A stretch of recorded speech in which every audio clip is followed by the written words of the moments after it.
대종경 수필법문 제9 천도품 1-119 천도품 6장 기틀을 알면 편안한 것이다. 무진 9월경에 종사주께 없어 상경하시와 당시 개최 중에 있던 조선 박람회를 보시고 익산 본관으로 환가하시어 모든 제자에게 박람회 관람에 대한 감상을 말씀하시니 아래와 같더라.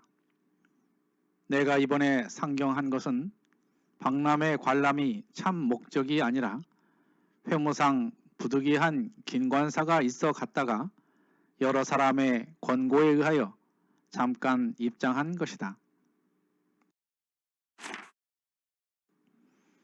그러므로 모든 관찰이 충분치 못하였던 것은 사실이다.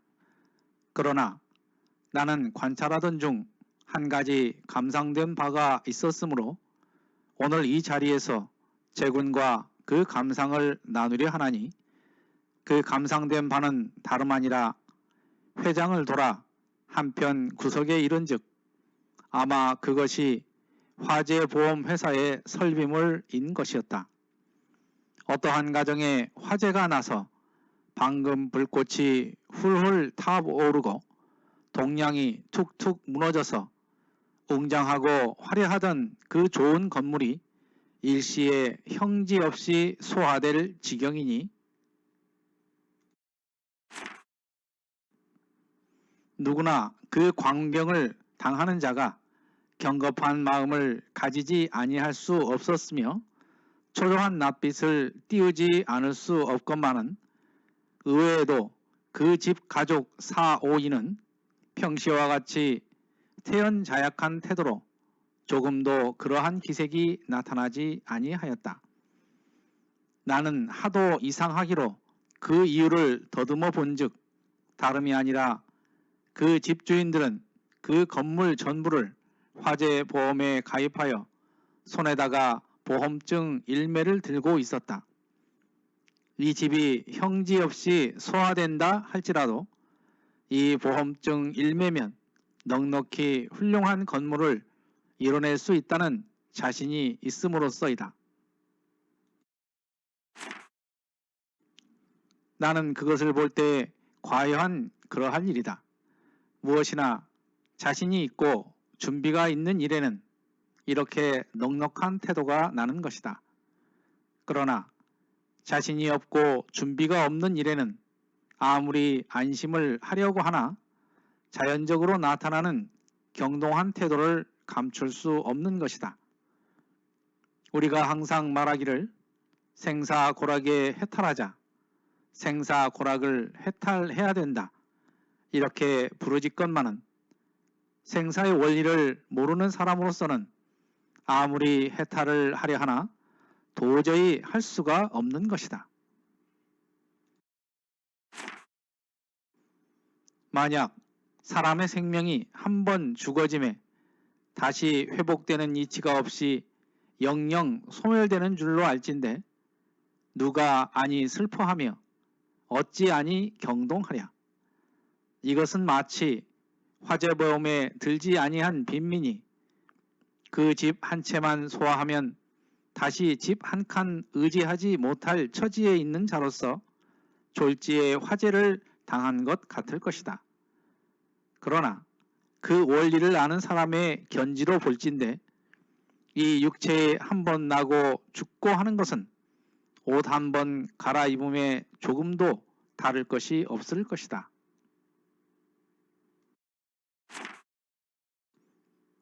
변함에 따르는 육체는 이제 죽어 없어진다 하여도 변함이 없는 소소한 정령은 영원히 사라지지를 아니하고 또다시 다른 육체를 받을 만한 원소를 포장하였나니 그 일단의 정령이란 저 화재보험증 일매가 다시 새 건물을 이뤄낼 능력이 있는 것과 같이 또한 사람의 영생을 보증하고 있나니라.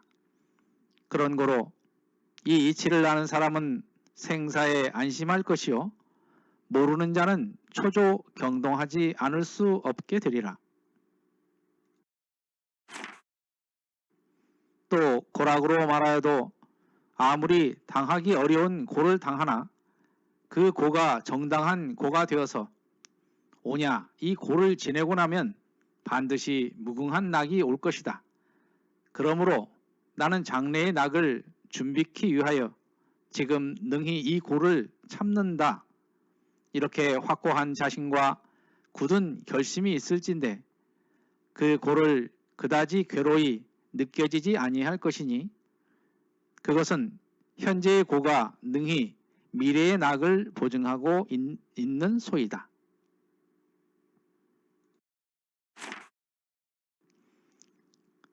그러나 그러한 희망이 없이 그러한 준비가 없이 망망한 고해에서 헤매일 일을 생각할 때 어찌 한심치 아니하며 가련치 아니하랴 하시더라. 월말통신 28호와 29회에 있는 말씀입니다.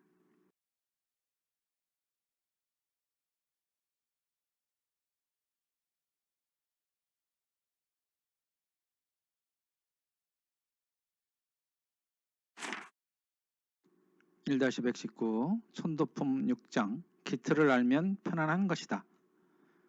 여기에 나오는 조선 박람회가 있는데요.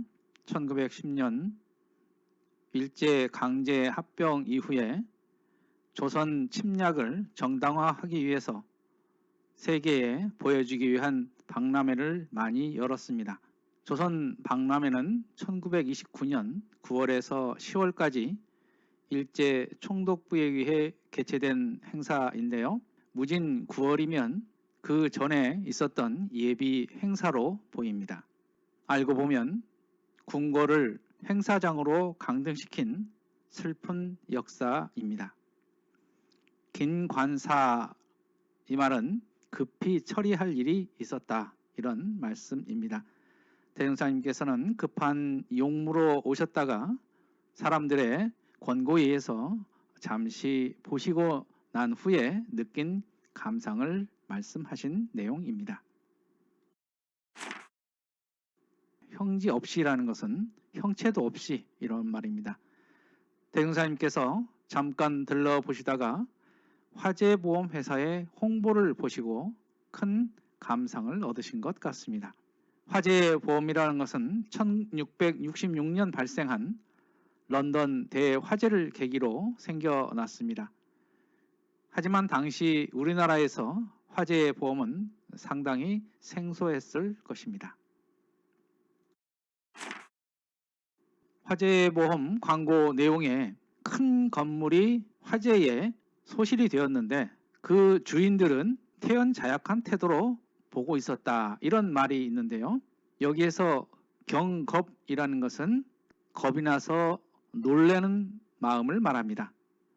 그런데 크게 당황하지 않는 그 주인들을 보니 화재보험을 가지고 있었기 때문에 안심했다는 그러한 광고 내용이었습니다. 즉 화재보험 한 장이 다시 건물을 다시 세울 수 있다는 그러한 내용을 보신 것입니다. 사실 자기 집이 불탔다고 하면 참으로 놀랄 일입니다. 그래도 화재보험의 준비가 있었다면 어느 정도는 안심을 할 것입니다. 대종사님께서는 이러한 안심이라는 내용을 생사의 문제로 생각을 해 보신 것입니다. 생사고를 해탈하자 생사고락을 해탈해야 된다. 이렇게 말은 하지만은 생사라는 것을 생각이나 말로 해결될 일은 없을 것입니다. 왜냐하면 죽음이라는 것은 한번 죽으면 다시 회복되는 이치가 없이 영영 소멸되는 줄도 안다. 바로 죽음은 끝이라 생각을 하기 때문에 슬픈 일이 되는 것입니다. 그런데 화재보험과 같이 다시 일어설 수 있다는 희망이 있다면 그리 슬퍼할 일은 아니라는 것입니다. 다시 힘을 낼 수 있다는 거죠. 그래서 생사라는 것은 그와 같은 비슷한 비유로서 옷 한 번 갈아입는 것과 같다. 이러한 표현을 쓰십니다. 여기에서 다른 육체를 받을 만한 원소를 포장하였나니 이 말이 나오는데요. 여기에서 원소라는 것은 4대 즉 지, 수, 화, 풍 4가지 요소를 말하는 것 같습니다. 즉 육신의 요소는 흩어져도 변함없는 소소한 정령은 영원히 사라지지 않아서 다시 지수, 화풍, 4대를 따라서 육신을 이루고 살아가는 이치가 있다는 것입니다. 이 원리를 아는 사람은 생사에 안심을 할 것입니다. 즉 화재보험을 들었던 사람들이 마음의 안정을 얻고 새로운 희망을 갖게 되는 것과 같은 이치라는 것입니다. 고락의 법문에서 보면 정당한 고락과 부정당한 고락이 나옵니다. 정당한 고락이라는 것은 고가 변하여 낙으로 변해가는 것입니다. 즉 앞으로의 성공을 위해서 지금의 고통을 참는다는 것입니다. 미래의 낙이 올 것을 알기 때문에 지금의 고통이 그리 슬프거나 힘들지는 않는 그러한 원리입니다. 미래의 낙과 다시 삶이 시작된다는 희망이 있다면 막연히 두렵거나 슬프지 않을 것입니다. 화재보험처럼 생사가 둘이 아니다는 원리를 알게 된다면 생사의 편안한 해탈의 심경을 가질 것입니다. 이상으로 대종경 수필 법문 봉독회를 마칩니다. 마음공부 잘하여서 새 세상의 주인 됩시다. 감사합니다.